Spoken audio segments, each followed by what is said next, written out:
Hi and welcome to My Quaint Cottage. Today's video is about setting goals and creating habits. This is an open tag and everyone's invited. It's said that it takes at least 18 days to create a new habit, so this challenge is for an entire month. All the information is in the description box below. Now before I get into what my goal is for October, I'd like to share how everything went in September.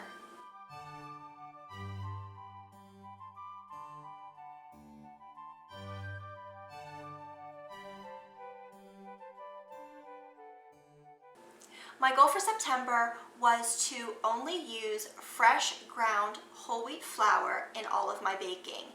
And in order to accomplish this goal, I completely set myself up for success. I used up all of the bagged flour that I had in the house and I didn't buy any more. I made sure I had all of the ingredients I needed for any baked good I wanted to make. Another challenge that I set for myself that I did not share in last month's video is that I wanted to bake all of the bread that my children ate over the course of the month. And in order to do that, I didn't buy any bread or wraps or rolls or muffins or anything.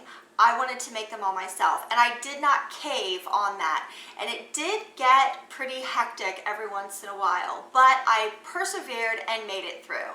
So I'm very excited about how September went. As for October, I have been inspired to up my bread making game by doing a sourdough starter. Now there is a really great YouTube channel called Ellie's Everyday, and I will link to that below. And she has been such an inspiration for me. I have been scouring her channel, looking at all of her beautiful sourdough recipes, and I want to do it. She uses a no-fail pineapple juice method, and that's what I'm going to be trying. Please wish me luck. If you like this video, please give it a thumbs up and subscribe below.